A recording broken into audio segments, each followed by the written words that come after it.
Hi, I'm Nathaniel Kahn, and you're listening to U.S. Modernist Radio. Mama don't allow no architecture around here. Mama don't allow no architecture around here. Oh, I don't care what Mama don't allow, gonna draw mine modern anyhow. Mama don't allow no architecture around here. Welcome to U.S. Modernist Radio, where we talk and laugh with people who enjoy, own, create, dream about, preserve, love, and hate modernist architecture, the most exciting and controversial buildings in the world.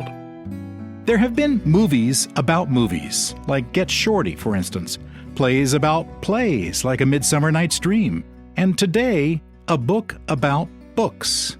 Narrowing down the top 100 in architecture is the author of Buildings in Print, 100 Influential and Inspiring Illustrated Architecture Books, John Hill. Later, we'll get to visit with and hear a great jazz vocalist, Marilyn Scott. And now, thinking about an architecture podcast about architecture podcasts, here's your host, George Smart. Hey, thanks, Tom. An architecture podcast about architecture podcasts. Well, surely someone has thought of that already. Yeah. It's us. Yeah. We've interviewed many fellow architecture podcast hosts over the years. In our ongoing quest, we've had wonderful conversations with Francis Anderton, Donna Sink, Steve Chung, Josh Cooperman, David Lee and Marina Budarane, Bob Borson, Debbie Millman, Della Hansman, Catherine Ming, and just recently, John O'Neill and D.C. Hillier of the Perspecta. It's good to be collegial. These hosts are great guests, and we learn a lot. Almost every single one responds when we send an invitation to come on U.S. Modernist Radio. In fact, Tom, what are our stats on this? I believe about 99% of the time they respond. 99%. Uh-huh. That leaves only 1% remaining. Such a small number. Practically invisible. Uh-huh. U.S. Modernist Radio is underwritten by modernist realtor Angela Roll. In a story we are largely making up, Angela Roll supported her family from the age of 12 through black market carpentry and off-the-books house flipping. At 18, following a scandal involving goat cheese, Chris Dahl, a Home Depot gift card, and Richard Meyer's older brother, Oscar, Angela was recruited to design school and discovered, like most architecture students, nutrient and sleep-deprived studios where the heat and the AC never consistently worked. Upon graduation, she traveled to 13 countries, visiting modernist houses and searching for the best Chinese dumplings outside of China. While sketching a house design on a napkin over meatballs at IKEA, she met the man who knew the destination. Now, Angela is a formidable real estate agent with specialized design training, advising buyers and sellers of modernist houses on everything, from appropriate renovation to the location of those amazing Chinese dumplings. Scotland. Angela Roll is your special real estate agent. Reach her at angelaroll.com. That's ROEHL or 919-995-0550. Our guest John Hill is an architect and author who really likes the number 100. One of his other books is 100 Years, 100 Buildings. And there's also 100 Years, 100 Landscape Designs. And his latest, Buildings in Print, 100 Influential and Inspiring Illustrated Architecture Books. John grew up in Chicago and he studied architecture at Kansas State University. Go Wildcats! He worked at DiStefano and Partners in Chicago for 10 years and then moved to New York City, getting a degree in urban design at the City College of New York. John has been writing and blogging about architecture since 1999. His latest blog is titled A Daily Dose of Architecture Books. Welcome, John. Thanks for having me. Hey, John, you've really taken the first rule of book writing to heart. Always have a number in the title. Is that intentional? No, it came about, I think, with the first one you mentioned, 100 Years, 100 Buildings, because at the time there was all these Facebook memes going around with like 50 buildings you should know, 100 buildings you should know, and I talked to my editor at Prestel, and the next thing you know, I'm writing a book, kind of version of it, but kind of putting it into a a chronological format of one building for every year. So it's just kind of an experiment in looking at a century of architecture. Did you have to scramble at all to find a particular building for a particular year? Well, sometimes you'd be surprised how hard it was at times to actually nail down a date for a building. Oh. It was even harder with landscapes, but just focusing on the building book, sometimes architects are not too forthright with, say, the completion date of a building, or you could say it's substantial completion versus occupancy or other, kind of ways of determining a date. So it gives you a little wiggle room. Yeah. But there were cases when there were certain buildings that just had to be in the book from certain years, so meant other buildings weren't in, which was kind of unfortunate. And what do you do during, world wars and economic recessions when not many buildings are built? Yeah, that was tricky. So at least with World War II, is looking to South America, where there was still work going on. And then, in some cases, I guess with recessions, doing a similar thing, just kind of making the scope wider. But that kind of helped in a way, because then it moved away from the kind of typical Western canon that you see in most books of architecture. Or at least that's what I hope. Now, your new book, John, starts out with a section called Manifestos, which most people know of, say, from the Unabomber or Jerry Maguire. Or Vladimir Lenin. Yeah. In Jerry Maguire, Tom Cruise writes that manifesto in the beginning and gets fired from his firm. So tell us, what's an architectural manifesto? I kind of just simply state it as an argument, in the case of the ones in this book, book-length arguments for how architecture should be made, what it should be addressing. And starting that chapter kind of came about through selecting these 100 books that would be in buildings in print. And, I could have opened it up to Vitruvius and Alberti and gone back centuries, but it seemed that at least when you look at books that architects still read or that architects still are influenced by, you don't need to go much further back than Le Corbusier. So Vers in Architecture from 1923 was kind of the starting point for the book. And once you start there, you're basically taking the most famous manifesto of architecture, where you have Corbusier describing the house as a machine for living in, and kind of developing these other now famous, in some cases infamous, phrases about what modern architecture should be, between the two world wars. And your manifesto section ends with Rem Koolhaas in his book Delirious New York. What was that all about? Well, that book, he called it a retroactive manifesto for New York. So he was interestingly, he was looking at Coney Island in terms of the shaping of Manhattan, and retroactively looking at how New York City developed, but taking kind of this place known for theatrical aspects of fun, of light, and so on, and applying that to Manhattan. And in the book, in my book at least, using Koolhaas's book as a way of saying, okay, that was a manifesto that was not really arguing for what architecture should be. It was kind of like his book says, a retroactive manifesto looking to the past. And there was kind of a feeling at the time that manifestos were not valid in architecture anymore. Tell us, how did you get attracted to architecture as a field, John? I mean, it probably goes back to high school. I was lucky enough to grow up in a suburb that had high school with lots of different electives, and actually one of the ones I ended up going into was drafting, and that followed with an architecture class. And that was, I think, my junior year in high school. And not only was there architecture class in high school, there was a building trades class. So they did an annual competition, and the winner would actually have their house built by the building trades class. and then they would actually sell the house, and it would kind of help to continue to fund this program that would happen every couple of years. So the year that happened and I entered, I didn't win, but I came in second place. And it was kind of this feeling of, I kind of like this. Then applied to architecture schools and ended up going down to Kansas. And how long have you been writing about it?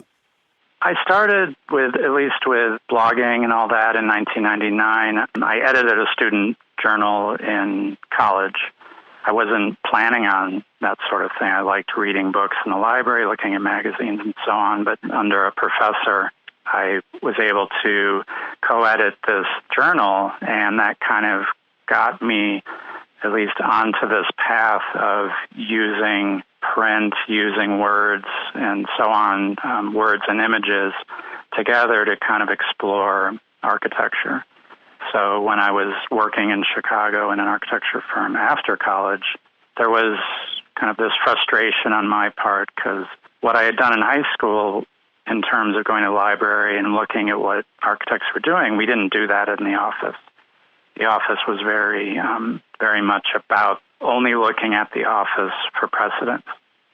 So I kind of created this blog as a way for me to continue to look outside, to look at the larger context of contemporary architecture. You were saying you were only looking in the office for precedent when you were working at the firm?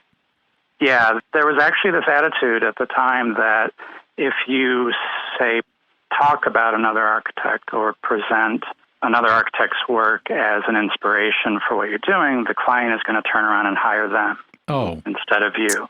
So immature. But it's funny because I won't take credit for this, but by the time I had left, it had changed. It had done kind of a 180, and we were actually putting together precedent boards for client meetings where we would show other architects' work. Well, congratulations. And that was one thing I did. Like I said, I can't take credit for it. There was, I think, a lot of newer partners and others coming into the office that were more receptive of this. But I liked being the one who was responsible in a lot of cases for putting those together. One of the things I like about your book, John, is you've actually got photos of these books in the book. You're not just referencing them or putting them in the footnotes, but you've got pictures of the books in the book. Mm-hmm.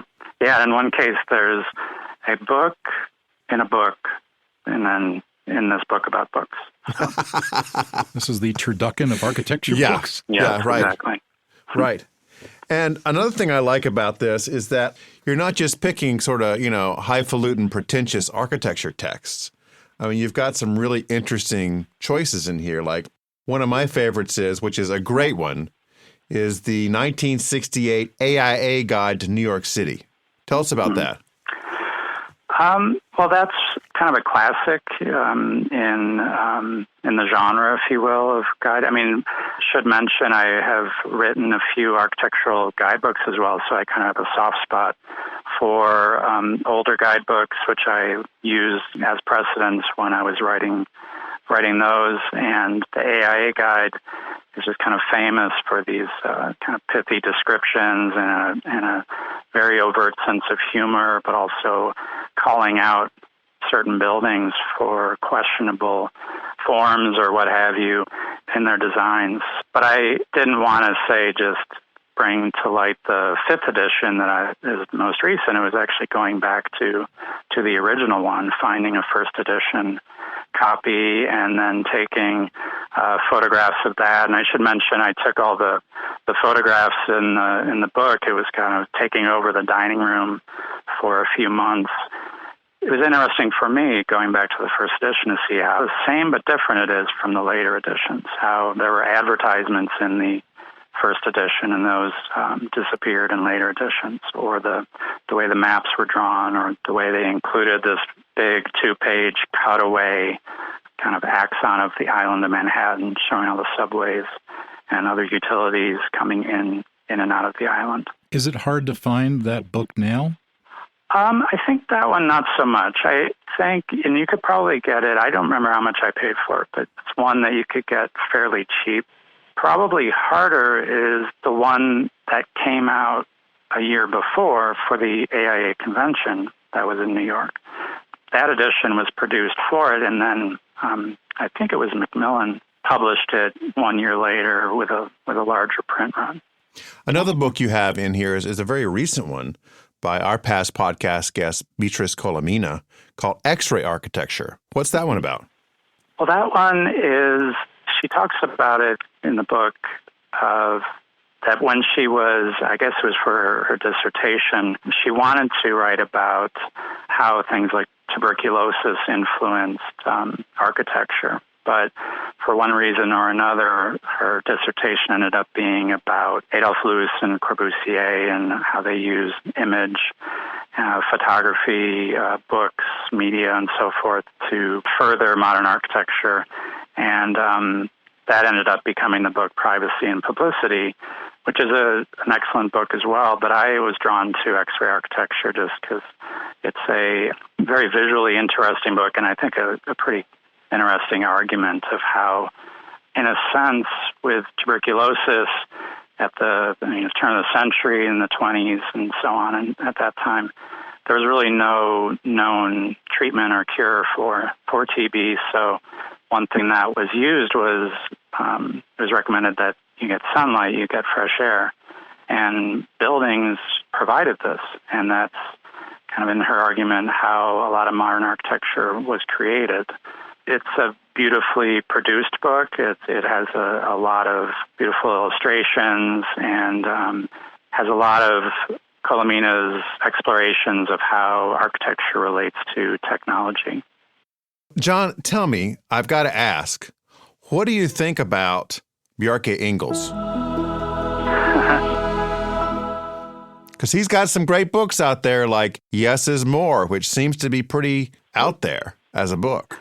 Yeah, that's included in Buildings in Print, and it was certainly one that I was enamored with when it came out because it uses this comic book format to you mean graphic novel? Yes, graphic novel, yeah. Tom, right. To present the work of Big. Actually, some of the comic format in that book is taken from videos that the firm produced, and Bjarke and the rest of the firm is just excellent at explaining architecture through words, through images, be it in books and comic-like images or in videos. So, you have to give him that. That was definitely a book that was, I guess you could say, influential, although you don't exactly see a lot of comic book type architecture books that followed. I can't think of any, really. Are there some more? There's a few here and there that I've seen. I'm trying to remember if they came before or after, though. I remember one that came out of a university in Switzerland, and they were looking at Basel, kind of doing an urban plan, and they presented that as a comic. And then there was Jimenez Lai in Chicago, L.A. He did a graphic novel, but I don't think he was necessarily indebted to Bjarke Ingels. Okay. But yeah, there's not necessarily a lot. But in terms of just how do you explain? Do you just stick with the convention of an architectural monograph, or do you look outside of it to bring in other conventions to find a way to explain architecture to a wider public? And that's kind of where I see the value in that book.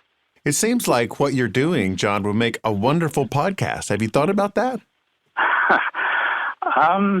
Not so much. I'm not as comfortable speaking as I am typing. Oh, you're managing just fine. Yeah, you're doing okay. With all that you know about all these books, it seems like that would be a great thing to share with the public as they come out. I think there are a couple of podcasts out there that are doing books. I'm looking. Marshall Poe has New Books in Architecture is one. There's one that's part of like a New Books network. Maybe that's the one you mentioned. Yep. George Bradley does some occasionally on another architecture podcast. Yeah, and I know, I think it's Sean Lally, who's now in Switzerland, was in Chicago. He doesn't do one exclusive to books, but most of the people, he's speaking with them when they have a new book coming out or having just come out. Now, our researcher, Carrie, came up with something that I really loved. Your fascination with architecture school deans. You put out a comprehensive list one time. What's that all about? Can't remember. I would need to look at my blog to see when I created that. But I think I was just getting the usual emails from the usual websites and noticing that so many deans were moving around, were stepping down, and there were listings for, searches for deans. And, I write about architecture as a journalist, so I just wanted one place where I could keep track of them. So I just figured, well, I'll just do it myself. And so I did, and I created a Google News alert. So anytime there's news on architecture deans and maybe more of them stepping down or more of them moving around the country, I update it accordingly. So whenever it started some years ago, it's up to date. So I just kind of keep it as current as possible. And so do the deans write in ever and say, hey, I've moved? No. Oh. I mean, maybe they know about it, or they probably know about the blog, but not necessarily the list. But I know that for a while there were at least one website, ArchiNect, in LA. They were doing interviews. They had a kind of this dean's list. A dean's list, of course. Yeah, and so they would interview deans. So I would link to those. And I think I took those down because over time it was just like all those deans left. Eventually. And if you get pictures of them, you could have a Dean of the Month calendar. Yeah. Yeah. Or just set up that page like a high school yearbook or something. Yeah. I think there's actually a professional association, John, of deans. It's like the American Academy of Architecture Deans.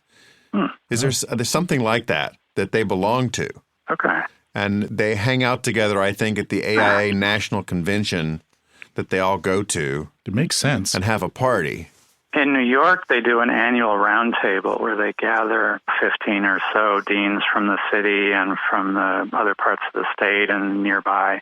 They get together at the Center for Architecture and kind of talk about challenges of education and then open it up to, AIA members and even I think with the pandemic, they opened up to the wider public where you can kind of watch those proceedings going on. So, John, what is the collective noun for deans? Is it like a gaggle of deans, a conflagration of deans? What's the plural? A college of deans? I have no idea. I like gaggle. That sounds good. I think conflagration is for larks, but there's always different kinds of collective nouns, usually for animals. We're not equating deans with animals, folks, just playing with grammar. According to the internet, there are two collective nouns for deans. A decorum of deans, or, and I think this is interesting, a decanter of deans. A decanter of deans. That would be for your red wine-loving academic professionals. I'd like a little Merlot, please, Dean. Right. John, did you have any books in your 100 list that were specifically about postmodernism? I mean, beyond the early manifestos, like Venturi? Yeah, because in the way the book is kind of structured, there's 9 chapters, all except the first and second one. They kind of range from, say, the 20s and 30s close to the present. And like you guys mentioned, the first chapter ends with Delirious New York, and then the last chapter kind of resumes from there. It kind of creates this arc to the book, bringing the whole thing close to the present. And so that last chapter looks at what I call theories and critiques that are more prevalent now than manifestos. So in the late 70s, you obviously have postmodernism, so you have things like phenomenology, and there was this famous, or somewhat famous, at least famous with architects, convening of Philip Johnson and other architects in Charlottesville in 1982 to critique each other's work. And that was supposedly when Philip Johnson's famous statement that he is a whore came about, or when he first mentioned it. It's transcribed in the book. The book is just transcriptions of all these conversations. But then you also have, in that chapter, Tom Wolfe's From Bauhaus to Our House is certainly a criticism of modern architecture. Oh, and certainly. Kind of He pulled no punches there. Yeah, and a celebration of things like Philip Johnson's AT&T building that was under construction at the time. John, tell our listeners about worldarchitects.com. So World Architects is a website. It's done by PSA Publishers out of Zurich, Switzerland. It stands for Profiles of Selected Architects. It actually started as Profiles of Swiss Architects, started as books in the late 1990s, and then is segued online. They don't do books anymore. So it's a curated platform of architects that are practicing and serves as a marketing platform. So ideally clients who are looking for architects and clients who are interested in modern/contemporary architecture of a certain quality can find some ideas on architects that they might be interested in there. But my duties tend toward editorial content so that the site isn't exclusively these profiles. It has these other layers as well. It has job ads, agenda, and so forth. So I write some headlines, so there's news on the site, but also commission people to write reviews on buildings, exhibitions, other books, and so on.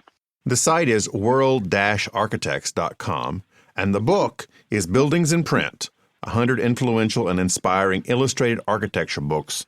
Thanks for joining us, John. All right, my pleasure.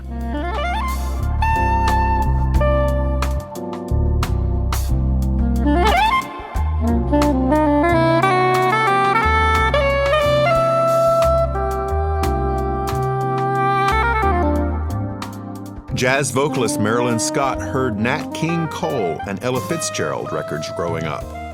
She started performing at 15 and sang with school bands, including when she went to college in San Francisco. Tower of Power member Emilio Castillo noticed Marilyn's talent and hired her to do backup vocals for the group. This led to more work as a session musician, working with Spyro Gyra, the Yellow Jackets, Hiroshima, Etta James, and Bobby Womack. She also appeared in a musical production of Selma. Marilyn's first single was a cover of Brian Wilson's God Only Knows, which was a hit in the U.S., and followed by the 1979 full-length Dreams of Tomorrow. Her 1991 release Without Warning was critically acclaimed among jazz writers, and her duet with Bobby Caldwell, Skydancing, was a hit in Japan, and she toured that country following its success. She signed with Warner Brothers in 1996 for the album Take Me With You. Welcome, Marilyn. It's great to be here today. Hey, before we get started, I remember seeing you on Arsenio Hall and going, wow, what a voice. Oh, wow, you saw that. Yeah. That just led to so many things that shows you what TV does. Dave Koz was a musical director then, too. Oh, he was? Okay. What year was that? I want to say mid-90s? Oh, yeah, easily. Yeah, probably right in there. Because Arsenio was kind of at the height of his popularity? Mm-hmm. And what was it like to be on that show? Well, first I was a big fan of Arsenio's, and I knew Dave really well. And it was kind of a surprise that he had heard the tune, or maybe he saw the video. And he said that he thought that, which is an incredible compliment, he thought that it was like Nancy Wilson. And oh, yeah. He went to look, and it was me. And so he said, I've got to know more about her. And he had me over. So that was how it started. And then Dave, he said, yeah, I know Marilyn. We play together, and we do festivals together, and that really helped. Tell us about your latest album. We really just finished it. It took a little while because I started it in June of 19. And during the pandemic, when we were all sequestered, and it's really a project that's been of exchanging files. And that means that you're not in the studio with any one person. Everybody has a little studio in their home. So they can record their part at home, and then we just sort of organize the tune. What's next? We'll put a guitar on next. Okay, we'll call Michael Landau and have Mike put on some parts. And then, we add, whatever else is next. So it has taken time. This project for me is 7 tunes, and it surrounds itself with the nature of the landscape. It's called The Landscape, and there's a tune called The Landscape, and it talks about people who use nature to take care of their soul, to take care of their problems, to take care of their lives. it's an outlet, and it goes on from there. We have a ballad that I used Russell Ferrante's trio, Michael Valerio and Steve Schaefer and Russell Ferrante, and that's called Summer Night. And that's just really, being with nature outside on your porch, because nature can be right there, even if you live in the city. It could be your wilderness, in other words, if you can just feel it that way and just take time to sit with it. So that's the theme. We have one called Irreplaceable, and that's about, just trying to take care of the earth in a way that we're the host, and that we have to take the responsibility of taking care of what we have. And not to get too preachy, I have incredible friends and musicians on this that I think anybody in jazz will know who they are, and they will be really appreciative to their talent in this way, in this vein, And I've done plenty of recordings that have been about, the standard songbook. And I'm not saying I'm not going to do that again, but this time around, I just really wanted to write about what I see happening around me. Well, we're going to hear from that album in just a moment. But right now, this next song was written by Ray Evans and Jay Livingston and was first recorded by Nat King Cole in 1956. It's been covered by, drumroll please, Nancy Wilson, Tony Tennille, Johnny Mathis, and a lot of past podcast guests like Stacey Kent, Jane Monheit, Eden Atwood, and Janice Siegel. Here's Marilyn from her 2017 album Standard Blue with Never Let Me Go.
never leave me, would you? No. You couldn't hurt me, could you? Never let me go. Never let me go. No, no, no. Don't let me go.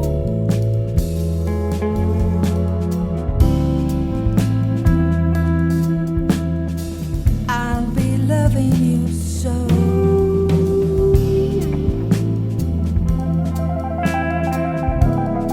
Never, never, never.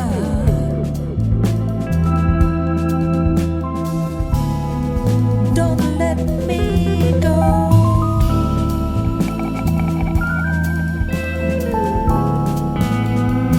Never.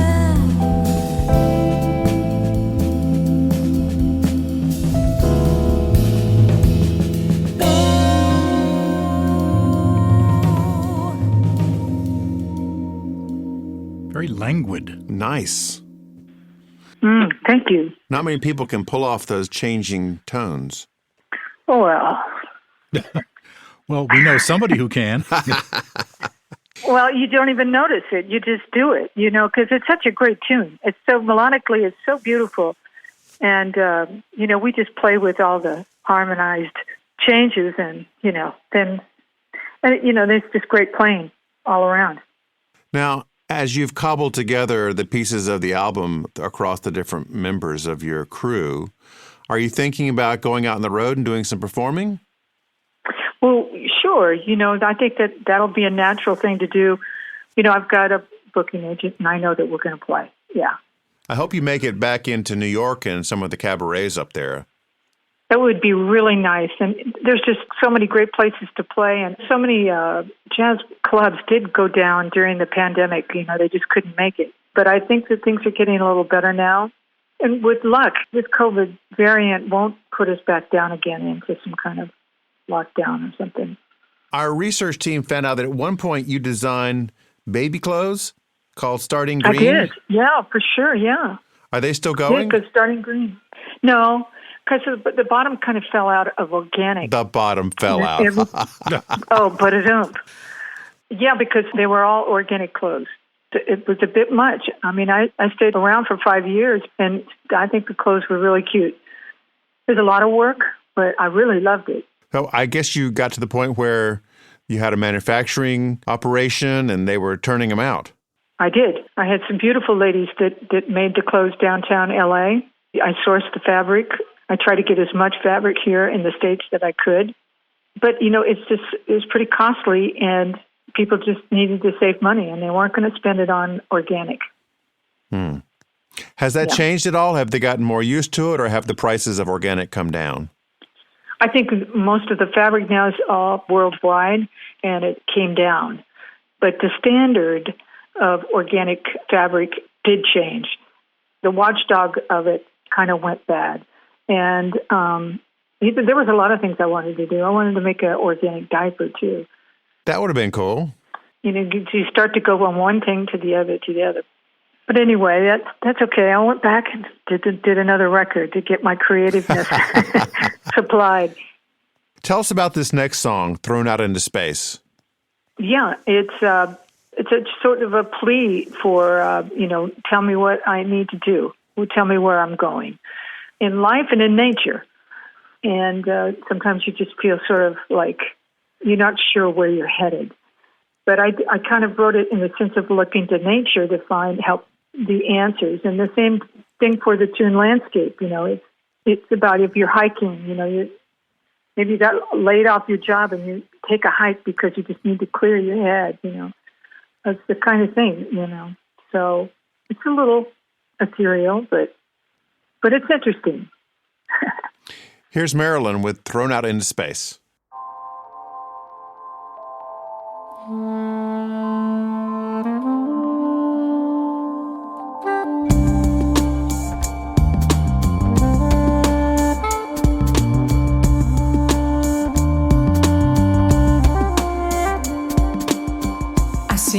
travel up and down my yard, and you look to see if I am watching. I have dreams of your colored avant-garde, and I'm open to all of your teachings. When solving the problems that are rough, how do I honor today's intervention? I can't walk away when I've had enough, because angels are smiling in my direction. Just this fantastic creature that God lays in the rains.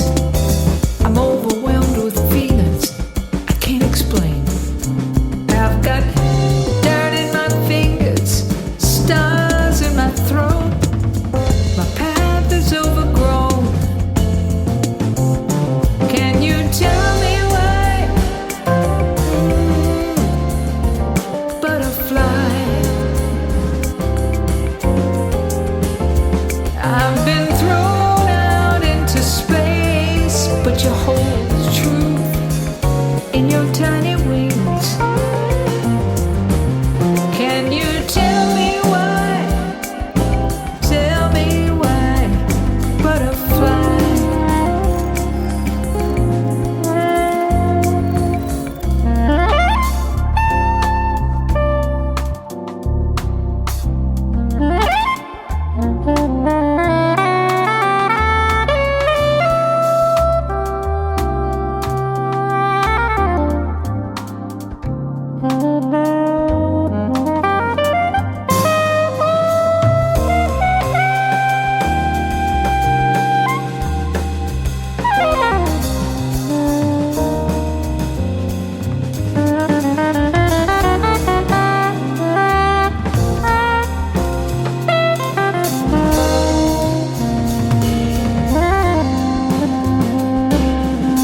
And I'm thinking as you float so close, I am nothing to your perfection.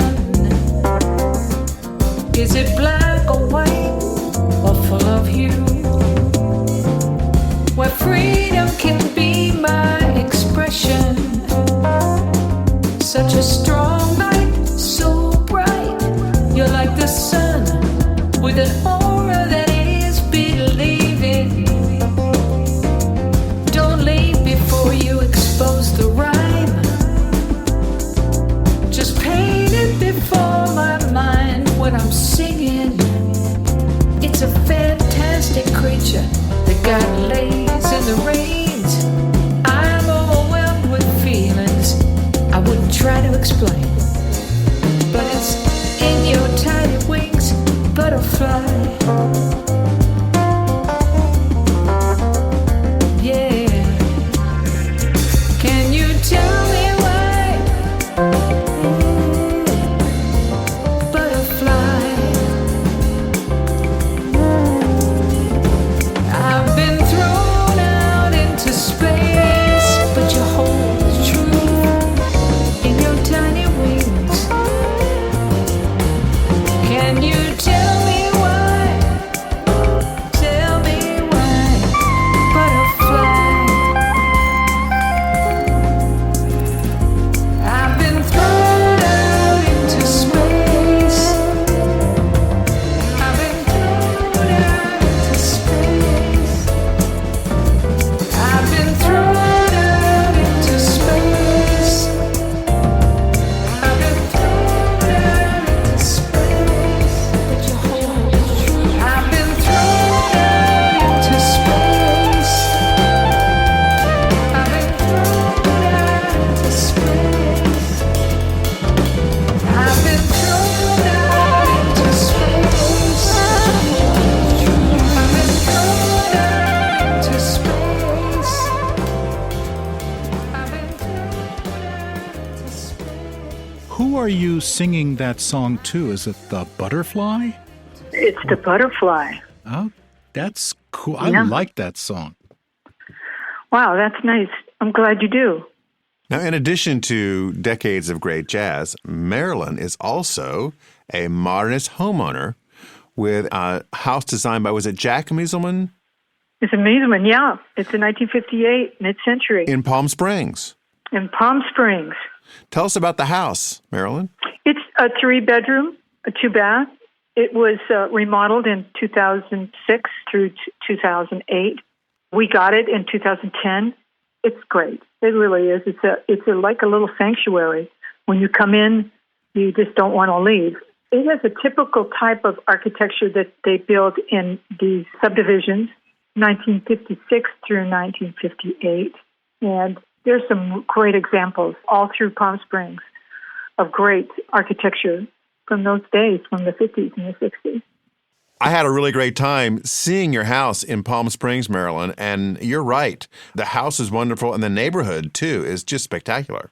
Yes, I'm so glad you got to see it. And I hope you can appreciate, the pool and all the seating areas and just the sanctuary that it has become for so many people and to come and stay with us. So it was great having you. One of the questions I get asked all the time is, why do you have jazz on an architecture show? And our answer is because when you go inside most of these modernist houses, what are they playing? Jazz. Exactly. I'm sure you saw the album cover of Sarah Vaughan, which was the In the Land of Hi-Fi hanging on the wall. Oh, yeah. Good old hi-fi. And so when I found the record, I said, I've got to put that in the house because that's it. That's where it belongs. Marilyn, thanks so much for joining us. Oh, I had a great time, you guys, and thanks again for having me. Thanks for listening. U.S. Modernist Radio is underwritten by modernist realtor Angela Roll. Okay, Tom, we're all done. Visit usmodernist.org's massive archives to listen to past shows, discover documentation of 12,000 significant modernist houses, and access 4 million pages of classic 20th century architecture magazines. U.S. Modernist Radio is produced by Soundtracks Recording Studios in Raleigh, North Carolina. Our theme song was performed well over 100 times. 100. By George Smart and Robinson Earl. We didn't know you sang it live every time. Rogue archivist Carrie Cesarina researches guests at least 100 times a year. 100. U.S. Modernist Radio is a production of Modernist Archive Incorporated, a nonprofit educational archive for the documentation, preservation, and promotion of modernist residential design. I'm Tom Guild. George and I'll be back soon with another, what number am I looking for? That would be 100. 100. Architecture podcasts of U.S. Modernist Radio. Yep, we're talking about you, Keith.